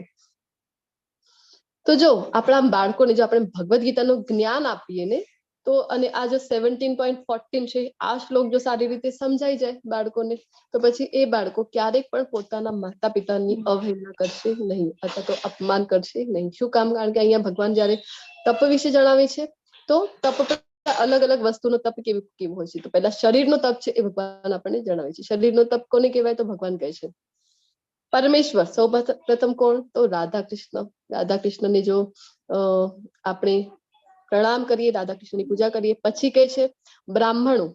જે પણ બ્રાહ્મણો છે, બ્રાહ્મણ કોને કહેવાય, તો એ પણ શાસ્ત્રમાં છે કે જે બ્રહ્મને જાણે છે, જે ભગવાનને જાણે છે એ જ બ્રાહ્મણો છે. પછી તો ગુરુ. ગુરુ જે છે જે આપણને કૃષ્ણ વિશેનું જ્ઞાન આપે છે, કૃષ્ણ ભાવનામૃતમાં આગળ વધવા માટે જે આપણને મદદરૂપ થાય છે. અને સૌથી ઇમ્પોર્ટન્ટ જયારે ગુરુ વિશે આપણે જોઈ રહ્યા હતા ચોથા અધ્યાયમાં, ત્યારે જોયું ને ગુરુ પરંપરામાં એ ગુરુ શિષ્ય પરંપરામાં આવતા હોવા જોઈએ. તથા માતા પિતા જેવા વડીલોની પૂજા કરવી. ભગવાન અહીંયા જણાવે છે પોતે કે આ બધાની શું કરવાની છે, તો બધાની પૂજા કરવાની છે. અને પવિત્રતા. પવિત્રતા વિશે કાલના અધ્યાયમાં આપણે ઘણી ડિટેલમાં ડિસ્કસ કરી છે. બાહ્ય પવિત્રતા હોય છે, સ્નાન આદિ કરીને અંતરંગ જે હોય છે આપણી અભ્યંતર શુચિ, એ કઈ છે, તો પવિત્ર નામના જપ કરવાનું. તો અંદરથી પવિત્રતા થાય, મનની પવિત્રતા. સરળતા, સિમ્પ્લિસિટી હોવી જોઈએ. તો simple living and high thinking ત્યારે જ થઈ શકે છે, ભક્તિમાં આગળ વધી શકીએ જો સિમ્પ્લિસિટી હોય. બ્રહ્મચર્ય તથા અહિંસાનું પાલન કરવું. અહિંસા વિશે પણ આપણે ચર્ચા કરી ગયા છીએ. અહિંસા જે 2 પ્રકારની છે, એક કોઈ પણ જીવોની હત્યા કરવાની નથી, ને બીજો કૃષ્ણ ભાવનામૃતનું જ્ઞાન આપવું. એ બધું શું થઈ ગયું, તો ભગવાન જણાવે છે શારીરિક તપ કહેવાય છે આ બધાને. તો ભગવદ ગીતાનું જ્ઞાન આપેલું હોય આપણા બાળકોને તો એ જાણશે, માતા પિતાની પૂજા કરશે, ગુરુની પૂજા કરશે અને રાધા કૃષ્ણની પૂજા કરશે. આ શ્લોક પણ એક સમજાઈ જાય. તો પણ જો પ્રણામ કરવાનું ભગવાન જે કહે છે ને, તો પ્રણામ કરવાના પણ ખૂબ જ મહત્વ હોય છે. માતા પિતાને પ્રણામ કરીને બાળકો જો સ્કૂલમાં જાય તો એનું પણ ખૂબ મહત્વ હોય છે. આજકાલ તો આપણને કહેવું પડે છે ને કે પગે લાગો અથવા તો પ્રણામ કરો, પરંતુ આ બધું ક્યારે આવે, જયારે આપણે શાસ્ત્રોનું જ્ઞાન આપીશું ને ત્યારે જ બાળકો છે એ બધું શીખશે અથવા તો સમજશે. પ્રણામ કરવાનું શાસ્ત્રમાં ખૂબ જ મહત્વ આપેલું છે. જો અહીંયા જે બાળકો છે આપણે જોઈ રહ્યા છીએ ને કેવો સરસ મજાનું પોતાના માતા પિતાને એ પ્રણામ કરી રહ્યા છે. આપણને તો કોઈને કહેવું પડે, કોઈ ગુરુ પણ હોય તો આપણને કહેવું પડે કે એના પગે તમે લાગો. શું કામ, કારણ કે શાસ્ત્રોનો જે જ્ઞાન છે એ આપણે આપણા બાળકોને આપ્યું નથી ને એટલા માટે. અને પ્રણામ કરવાના ને અલગ અલગ પ્રકાર હોય છે. ભક્તિ સદાચાર એક જે આપણા લેવલ 2 માટેનો કોર્સ છે, ત્યાં તમને બધું જ આ ડિટેલમાં શીખવાડવામાં આવશે. તો એક પ્રણામ જે પ્રભુજીઓને જે કરવાના હોય છે તેને દંડવત પ્રણામ કહેવામાં આવે છે. સાષ્ટાંગ નમન આપણે જે કહેતા હોય. માતાજીઓ જે કરે છે એ પાંચાંગ પ્રણામ છે. અને એક પ્રણામ જે આપણે કરતા હોઈએ છીએ સાથે મળીને જયારે વર્ગ શરૂ થાય અથવા તો સેશન એન્ડ થાય અથવા તો હરે કૃષ્ણ મંત્ર જયારે પણ બોલીએ ત્યારે શું કામ? કારણ કે ચૈતન્ય મહાપ્રભુએ આપણને એ પ્રણામ શીખડાવ્યું છે. કયું? શરણાગતિનો પ્રણામ. 2 હાથ ઊંચા કરીને આપણે જે હરે કૃષ્ણ મહામંત્ર બોલીએ છીએ એ. પછી તો આગળ જણાવે છે આપણને વાણીનું તપ કોને કહેવાય. તો ભગવાન કહે છે કે સત્ય બોલવું કેવું ને એ પણ આપણને ભગવાન છે એ શીખડાવે છે ભગવદ ગીતામાં. સત્ય તો બોલવું છે, પરંતુ સત્ય બોલીને કોઈને ખરાબ લાગી જાય એવી રીતના બોલવાનું છે. તો ભગવાન કહે છે કે ના, પ્રિય લાગે એવા શબ્દો કેવા બોલવા છે કે અન્યને સાંભળવામાં એ પ્રિય લાગે. પછી તો બીજા માટે હિતાવહ હોવું જોઈએ. આપણે સત્ય કહું છું હું તો, પરંતુ બીજા માટે જો કોઈ ઉપયોગી ન હોય, એના હિત માટે ન હોય, તો પછી આવું સત્ય પણ બોલવાનું નહીં. અને તો કે છે કે બીજાને ઉદ્વેગ ના પામનારા વચનો બોલવા. આપણે તો કઈ કે ના, સત્ય હું ખૂબ સ્ટ્રેટ ફોરવર્ડ છું, જે કઈ છે એ તરત જ બોલી દઉં, સત્ય બોલી દઉં, તો એવું ભગવાન ના પાડે છે. ભગવાન કહે છે કે તમારા વચનો સાંભળીને કોઈનું મન છે એ ઉદ્વેગ પામવું ન જોઈએ. તો આવા વચનો બોલવા તથા વૈદિક ગ્રંથોનો નિત્ય પાઠ કરતા રહેવું એ વાણીનું તપ છે. શાસ્ત્રોનું અધ્યયન કરવું, શાસ્ત્રોનું પઠન કરવું, શ્રીમદ ભગવદ ગીતાના શ્લોકો છે, શ્લોકો વાંચવા, ભાવાર્થ વાંચવા, એના શ્રીમદ ભાગવતમ છે એ વાંચવું. તો ભગવાન કહે છે આ કયું થઈ ગયું તમારું? તો વાણીનું તપ એ તમારું થઈ ગયું. આ જો શ્રીમદ ભગવદ ગીતાના શ્લોકો છે, તો એ ભગવાનના શ્રી મુખેથી નીકળેલા શ્લોકો છે. ખૂબ ઇમ્પોર્ટન્ટ છે ને શ્લોકો. તો જો આપણે વાત કરી હતી ને કે આપણી બેચ છોડીને જે રાતની બેચ હોય છે 8 PM ની, એમાં શ્લોક પઠન થતા હોય છે. તો જો કોઈને પણ શ્લોક વાંચવામાં રસ હોય અથવા તો શ્લોક ઉચ્ચારણ જે છે એ ક્લિયર હશે, તો મને અથવા તો જિગ્નેશ પ્રભુજીને તમે મેસેજ કરી શકશો. પોતાનો શ્લોકનો 5 શ્લોકનો રેકોર્ડિંગ મોકલવાનું હોય છે, એ તમે મોકલી શકશો. તો તમને એ સેવામાં પણ સહભાગી થવાનો અવસર મળશે. અથવા તો લેવલ 2 માં જયારે આવશો, તો લેવલ 2 માં પણ જયારે શ્લોક પઠન થતું હોય છે, જ્યારે વર્ગ આરંભ થાય એના પહેલા. અને બીજું એ કે એકાદશીના દિવસે પણ આપણે 700 કે 700 શ્લોક છે ને એનું પઠન થતું હોય છે, અધ્યાય વાઇઝ. એક અધ્યાય એક જે ડિવોટી છે એને વાંચવા માટે આપવામાં આવે છે. એમાં પણ તમે સહભાગી થઈ શકશો જો તમારો શ્લોક પઠન સારું હોય. શું કામ? તો આ આપણું વાણીનો તપ છે. અને ભગવાન આપણને કહે છે યજ્ઞ, દાન અને તપ છે એ ક્યારેય છોડવાના નથી. પછી ભગવાન આપણને જણાવે છે મનના તપ. મનના તપ ક્યાં છે? અને સંતોષ, સરળતા, ગાંભીર્ય, આત્મસંયમ, પોતાના ઉપર કંટ્રોલ હોવું જોઈએ, પોતાની ઇન્દ્રિયો ઉપર કંટ્રોલ હોવું જોઈએ, તથા જીવનની શુદ્ધિ. આ બધું શું છે? તો ભગવાન કહે છે બધા મનના તપ છે. તો મનના તપ માટે સૌથી ઇમ્પોર્ટન્ટ શું છે કે આપણે જે નામ જપ કરીએ છીએ ને એ જ આપણા મનનું શુદ્ધિકરણ કરી દે છે. તો એ જ ઇમ્પોર્ટન્ટ છે કે આપણા માટે આપણે નામ જપ ભગવાનનું કરીએ. પછી તો આપણને કહે છે કે હવે સાત્વિક જે તપ કોને કહેવાય? તો ભગવાન એ જણાવે છે દુન્યવી લાભની ઈચ્છા ન કરનારા તથા કેવળ પરમેશ્વરમાં જ પરોવાયેલા મનુષ્યો દ્વારા દિવ્ય શ્રદ્ધા પૂર્વક કરેલું એ 3 પ્રકારનું તપ છે એ સાત્વિક કહેવાય છે. તો આજે તપ 3 પ્રકારના તપ કયા કયા બતાવ્યા ભગવાને આપણને? એક શરીરનું તપ, વાણીનું તપ, અને બીજું જે બતાવ્યું મનનું તપ. આ 3 પ્રકારના તપ ભગવાને બતાવ્યા છે. તો એ ક્યારે સાત્વિક થશે? તો ભગવાન કહે છે કે કોઈ પણ દુન્યવી લાભની ઈચ્છા વગર, કે ભૌતિક કોઈ પણ ઈચ્છા હોવી ન જોઈએ કે મને આ મળવું જોઈએ, તે મળવું જોઈએ, એવી એના પાછળની ઈચ્છા હોવી ન જોઈએ. આપણા તો તપ કેવા છે આપણે વાત કરીને 16 સોમવારના વ્રત કરીએ આપણે, તો શું કામ? કે પતિ છે મને સારું મળે. સારું એટલે જે મારી બધી વાતો માને, ઘરકામમાં મારી મદદ કરે. આપણી તો કોઈ પણ તપ પણ કરીએ તો એના પાછળ આવી બધી આપણી જે મનોકાંક્ષા હોય છે, મનની ઈચ્છા હોય છે, એ બધી હોય છે. પરંતુ ભગવાન અહીંયા જણાવે છે કે કોઈ પણ ઈચ્છા હોવી ન જોઈએ, ભૌતિક ઈચ્છા ન હોવી જોઈએ.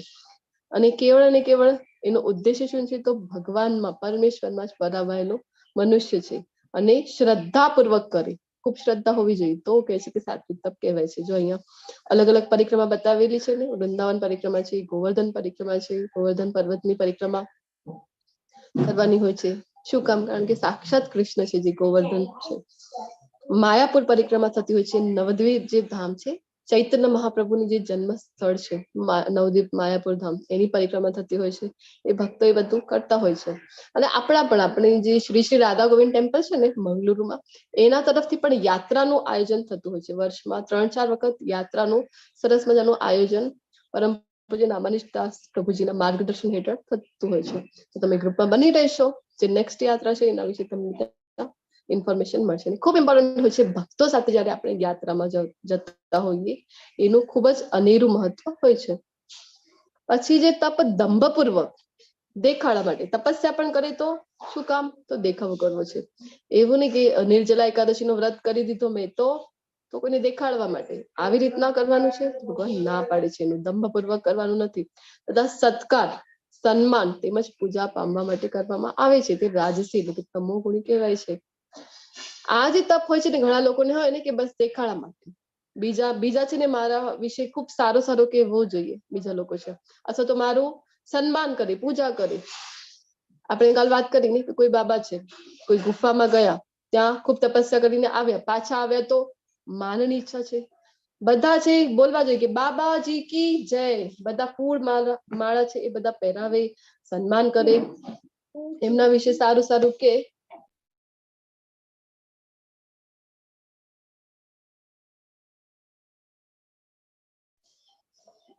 તો એ અભિલાષા હોય છે પાછળ, જે કંઈ પણ કરી રહ્યા છે એના પાછળ. તો ભગવાન કહે છે કે એક એવું તપ છે તમારું, રજોગુણમાં અવસ્થિત તપ કહેવાય તમારું. અને મૂર્ખામીને વશ થઈ આત્મ ઉત્પીડન માટે અથવા બીજાઓનો વિનાશ કરવા કે હાનિ પહોંચાડવા માટે જે તપ કરવામાં આવે છે તે તમોગુણ વાળું હોય છે. હિરણ્યકશિપુ છે કેટલો તપ કરે છે, કેટલો કઠોર તપ કરે છે, આખો હાડ પિંજરા જેવું એનું શરીર થઈ જાય છે. પછી જયારે બ્રહ્માજી આવે છે, દિવ્ય જલ જયારે એના ઉપર છાંટે છે ત્યારે એનું શરીર છે પૂર્વવત થાય છે. તો આવી રીતના તપસ્યા કરતા હોય છે. તો ભગવાન કે છે આ બધું શું છે, આના પાછળ તમને તો એક પોતાને જ કઈક મેળવવાની ઈચ્છા હોય છે, ને બીજો તો બીજાનો નાશ કરવાનો છે. પછી શું કરે, ઇન્દ્રને હેરાન કરે, ઇન્દ્ર સ્વર્ગલોકમાં જઈને આવું બધું કરતા હોય છે, બધાને બીજાને પીડા પહોંચાડવાનું કામ ભગવાન કે છે તપોગુણી છે. પછી હવે દાન વિશે ભગવાન જણાવે છે કે દાન, જે દાન કર્તવ્ય સમજીને કોઈ બલિદાનની આશા વિના યોગ્ય સ્થાને તથા સમય પણ ખૂબ ઇમ્પોર્ટન્ટ હોય છે. દાન જયારે કરી રહ્યા છે આપણે તો સમય પણ એનું સ્થાન એ બધું જ યોગ્ય હોવું જોઈએ. આપણને એમ થાય ને આપણે તો દાન દઈ દઈએ, આપણે વિચારતા જ નથી પછી એ વ્યક્તિ દાનનું કરવાનું શું છે. આપણને એમ થાય કે કોઈ માંગવા આવ્યું છે ને મેં આપી દીધું, પરંતુ એ વ્યક્તિ ભારતમાં તો ખૂબ ઇઝીલી આપણને જોવા મળે છે ને, ઘણા બધા લોકો છે ભીખ માંગતા હોય છે, આપણે આપી પણ દઈએ એમના પર દયા કરીને. પછી તો શું કરે, કોઈને કોઈ વ્યસન કરતા હોય છે, અથવા તો એને પણ બિઝનેસ બનાવી નાખ્યું છે કે નહીં, બાળકોને છે અપહરણ કરીને લઈ જાય, એમના હાથ પર તોડીને એમને ભિક્ષા માંગવા માટે મોકલતા હોય છે. તો આ બધું, અને આપણે જાણ્યા વગર જે શું કામ માટે માગી રહ્યા છે એ જાણ્યા વગર આપણે જો દાન આપી રહ્યા છીએ તો શું થશે, આપણે એના ફળથી બચી શકીશું નહીં. એનું જે પણ જગ્યાએ એને યુઝ કર્યું છે આપણે આપેલું દાન, આપણને પણ એ ફળ છે એ ભોગવવું પડે છે. તથા યોગ્ય સમય, સ્થાન અને સુપાત્ર વ્યક્તિને અપાય છે તે સાત્વિક દાન ગણાય છે. ખૂબ ઇમ્પોર્ટન્ટ છે, જે વ્યક્તિને તમે દાન આપી રહ્યા છો એ વ્યક્તિ સુપાત્ર હોવું જોઈએ. આ બધું તપાસીને પછી દાન કરવાનું છે, અધરવાઇઝ તો તમોગુણમાં આપણું દાન થઈ જશે ને. તમોગુણમાં દાન કરીએ, જે કંઈ પણ કરીએ તો એનું ફળ શું થાય છે, એ ગુણત્રય વિભાગ યોગ 14મો અધ્યાય છે ત્યાં જ આપણે ડિટેલમાં જોઈ ગયા છીએ.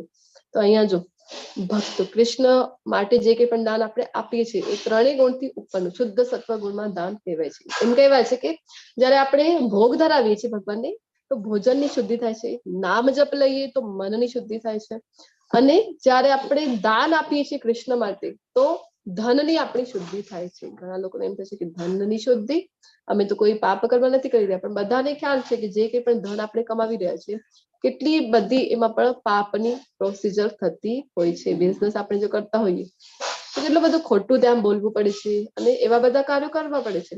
તો એ ક્યારે શુદ્ધિ એની થાય છે, જયારે આપણે કૃષ્ણ માટે દાન આપીને. મૃગ રાજાની ઘટના બધાને ખ્યાલ છે ને, કેટલું દાન, એટલું તો દાન આપણે ઇમેજિન પણ ન કરી શકીએ કે 1 લાખ ગાયો રોજની આપતા હતા. એ પણ કેવી, તો સોનાના સિંગડા મઢેલી, સ્વર્ણ આભૂષણ ધારણ કરેલી, ચાંદીની ખરી જે પગની છે એવી, અને રેશમી વસ્ત્રો સાથે એવી 1 લાખ રોજની ગાય છે દાન કરતા હતા. પરંતુ અંતે થયું શું, સકામ કર્મ હતું, ફસાઈ ગયા ને. અને કઈ વસ્તુથી એમને કૃષ્ણના દર્શન થયા, તો રાધા કૃષ્ણના મંદિર માટે જયારે દાન આપ્યું હતું અને શ્રીમદ ભાગવત એમને પરતો બનાવીને આપી, એ એમનાથી અકર્મ થઈ ગયું હતું, જેના કારણે ભગવાનના હાથથી એમનો ઉદ્ધાર થયો. તો આપણે પણ આપણું સરસ મજાનું શ્રી શ્રી રાધા ગોવિંદજીનું ટેમ્પલ ઇસ્કોન મંગળૂરમાં બની રહ્યું છે. તો આપણી પાસે કૃષ્ણની દયાથી જે કઈ છે, તો જો શાસ્ત્રો તો શું કહે છે કે 50% ઓફ અમાઉન્ટ જે ઇન્કમ છે આપણી, એટલું દાન આપણે કરવું જોઈએ ભગવાનની પ્રસન્નતા માટે, સેવા માટે. પરંતુ એટલું જ ઠીક છે કે આપણે ન કરી શકીએ તો આપણે એક મિનિમમ અમાઉન્ટ તો કરી શકીએ કે નહીં, 10% કરવું જોઈએ આમ તો મિનિમમ, પરંતુ એ પણ આપણે ન કરીએ. એક નાનીથી નાની અમાઉન્ટ આપણે કરી શકીએ કે નહીં. તો સુદામા સેવા કરીને એક સેવા ચાલુ થઈ છે, ઘણા બધા ડિવોટીસ છે એમાં જોડાયા પણ છે. તમને પણ હું વિનંતી કરીશ કે તમે બધા પણ જો ખૂબ જ નાની રકમ એકદમ મિનિમમ અમાઉન્ટ સાથે આપણે આ સેવામાં સહભાગી થઈ શકીએ. 1 વર્ષનું કમિટમેન્ટ હોય છે સુદામા સેવામાં, મંથલી આપણે પે કરવાનું હોય છે. તો મિનિમમ અમાઉન્ટ છે કેટલી, 500 રૂપિયાથી શરૂ થાય છે. 500 રૂપીસ પર મંથ, શું કહેવાય, એ કાંઈ જ ન કહેવાય ને, ખૂબ જ મિનિમમ અમાઉન્ટ છે. 1000 રૂપિયા, 2000, પછી જેટલું આપણને કરવું હોય, જેટલી આપણી શક્તિ પ્રમાણે આપણે દાન કરી શકીએ છીએ, પરંતુ મિનિમમ અમાઉન્ટ છે 500 રૂપીસ પર મંથ. તો કરી શકીએ આપણે, કાંઈ અઘરું નથી એમાં. જો આપણે ઈચ્છા કરીએ કૃષ્ણ માટે દાન આપવા માટે તો આપણે કરી શકીશું.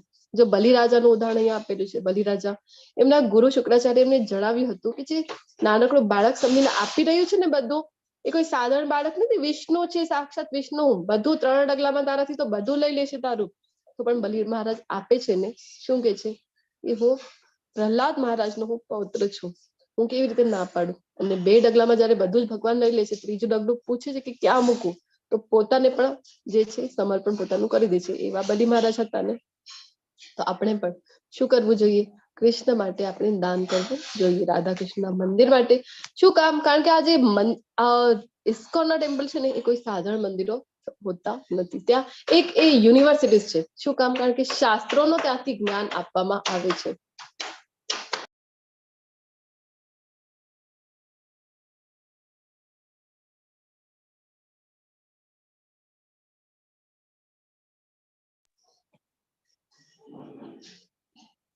તો ઇસ્કોનના બધા મંદિરો જો તમે જોશો ને તો ખબર પડશે કે દરરોજ ભગવદ ગીતાનું જ્ઞાન ત્યાંથી આપવામાં આવે છે, શ્રીમદ ભાગવતમનું જ્ઞાન ત્યાંથી આપવામાં આવે છે.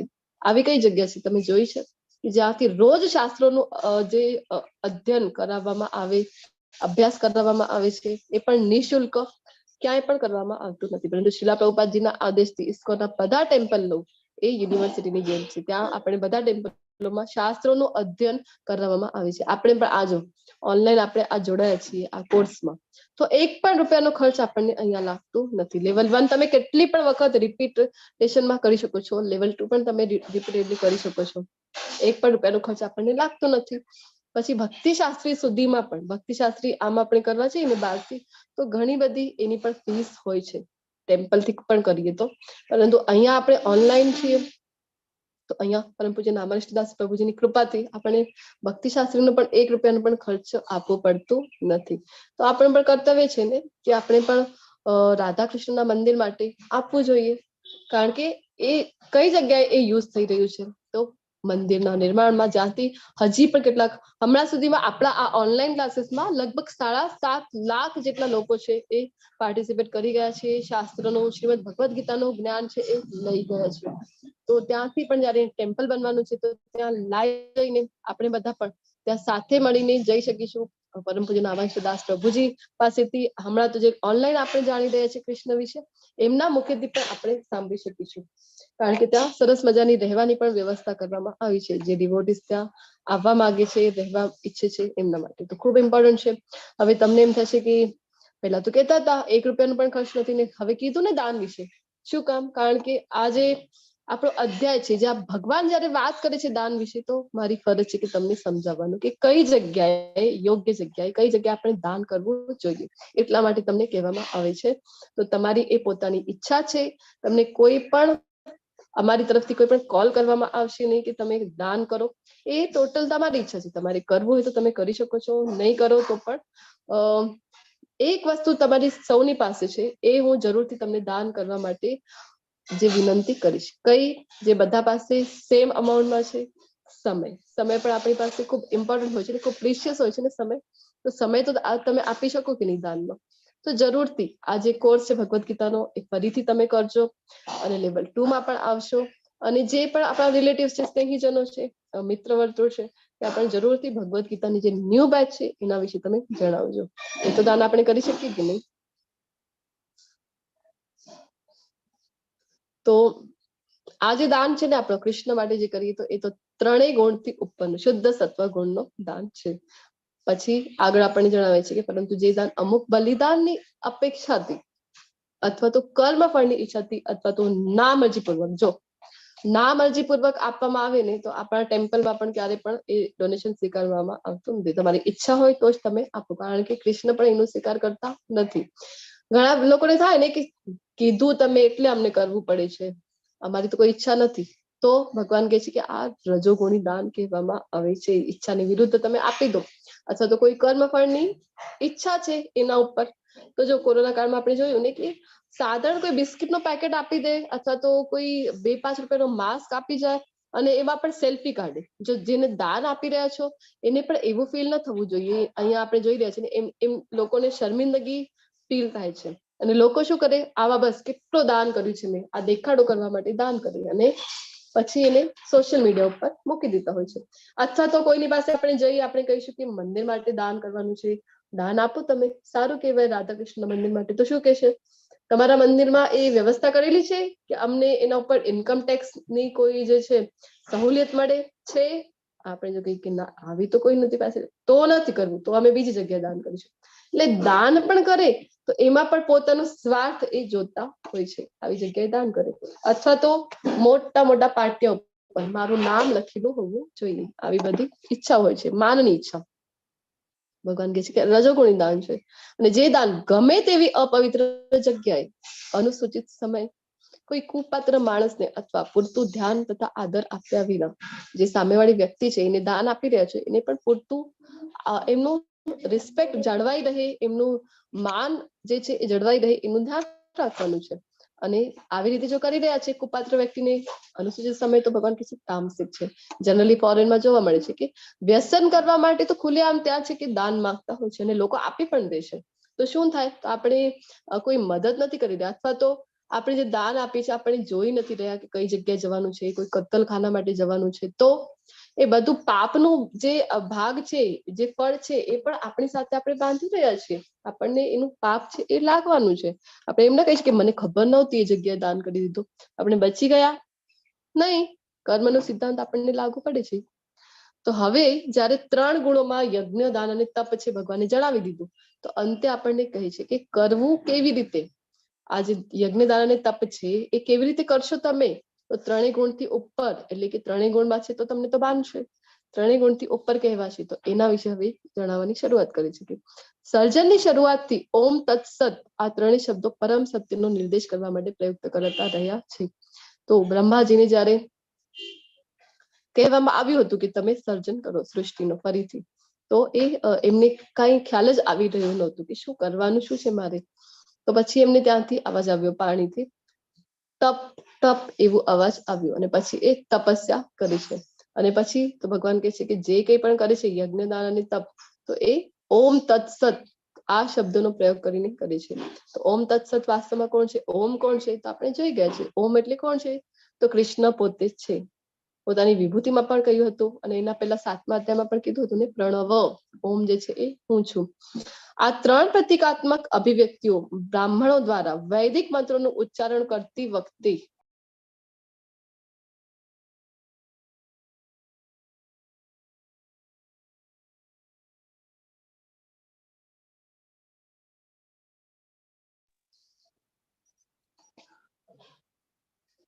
આ 3 પ્રતિકાત્મક અભિવ્યક્તિઓ બ્રાહ્મણો દ્વારા વૈદિક મંત્રોનું ઉચ્ચારણ કરતી વખતે તથા બ્રહ્મને સંતુષ્ટ કરવા માટે યજ્ઞો કરતી વખતે પ્રયોજવામાં આવતી હતી.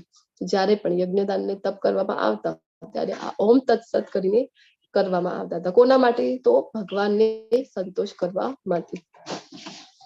હે પાર્થ, પરમેશ્વરમાં શ્રદ્ધા વગર યજ્ઞ, દાન કે તપ રૂપે જે કંઈ કરવામાં આવે છે તે ક્ષણભંગુર હોય છે, તે અસત કહેવાય છે. આ અસત તેમજ આગામી જન્મ બંનેમાં વ્યર્થ જાય છે. તો જો કરવાનું શું છે, ઓમ તત્સત નો અર્થ શું છે? જે કંઈ પણ કરી રહ્યા છે એ કૃષ્ણને અર્પણ કરીને કરવાનું છે, ભગવાનને અર્પણ કરીને કરવાનું છે. એના સિવાય કરી રહ્યા છીએ આપણે તો કોઈ પણ ગુણમાં અવસ્થિત છે, સત્વગુણ, રજોગુણ અથવા તમોગુણ, તો તો ભગવાન કહે છે કે તો પછી એનો જે લાભ છે આપણને લાગે કે ક્ષણભંગુર છે, અને આ જે જગતમાં આપણે જીવી રહ્યા છે એમાં તો વ્યર્થ ગયું, અને આગામી જન્મ છે બંને જગ્યાએ એ વ્યર્થ જાય છે, એનું કોઈ ફળ છે એ વાસ્તવમાં મળતું નથી. તો આનો અર્થ શું છે? આ અધ્યાયનું જે કન્ક્લુઝન છે આ જ છે કે આપણે યજ્ઞ, દાન અને તપ જે છે ભગવાને સમજાવ્યું કઈ ગુણમાં અવસ્થિત લોકો કયા રીતે કરે છે, પરંતુ વાસ્તવમાં જે આપણે કરવાનું છે એ કોના માટે કરવાનું છે? તો ઓમ તત્સત એટલે કે કૃષ્ણ માટે આપણે કરવાનું છે. જે કે આપણે યજ્ઞ, દાન અને તપ કરીએ છીએ, કોની પ્રસન્નતા માટે હોવું જોઈએ એ ચેક કરવું, એ તપાસવું ખૂબ ઇમ્પોર્ટન્ટ છે. યજ્ઞ કરી રહ્યા છો કૃષ્ણની પ્રસન્નતા માટે, નામ જપ છે એ આપણો યુગ ધર્મ છે, એ યજ્ઞ છે આપણું હમણાંનું. પછી તપ કરી રહ્યા છે તો આપણે જે એકાદશીનો વ્રત કરતા હોઈએ છીએ એ આપણો શરીરનો તપ છે, એ આપણે કૃષ્ણની પ્રસન્નતા માટે કરવાનું છે. પછી તો દાન કરીએ તો ક્યાં કરવાનું છે? રાધા કૃષ્ણના મંદિરો છે એ જગ્યાએ આપણે દાન કરવાનું છે, અથવા તો ભગવાનની પ્રસન્નતા જે જગ્યા ઉપર છે, જે ભગવાન આપણને પોતે ભગવદ ગીતાથી જ્ઞાન આપે છે એ જગ્યાએ આપણે દાન કરવું જોઈએ. તો એ થઈ ગયું આપણો કૃષ્ણની પ્રસન્નતા માટે. કૃષ્ણ પ્રત્યાર્થે જે કંઈ કરીએ એ આપણને બાંધતું નથી. ત્રીજા અધ્યાયમાં આપણને ભગવાને જણાવ્યું હતું ને કે યજ્ઞ પ્રત્યાર્થે જે કરો છો એ બાંધતો નથી, ને એના સિવાય જે કંઈ કરી રહ્યા છો એ બધું જ આપણને બાંધે છે. આની સાથે આ સુંદર મજાનું જે અધ્યાય છે એ પૂર્ણ થાય છે. તમે બધાએ ખૂબ ખૂબ શાંતિપૂર્વક, ધૈર્યપૂર્વક મને સાંભળ્યું. ખૂબ આભાર. વાંછા કલ્પતરુભ્યશ્ચ કૃપા સિંધુભ્ય એવ ચ પતિતાનાં પાવનેભ્યો વૈષ્ણવેભ્યો નમો નમઃ.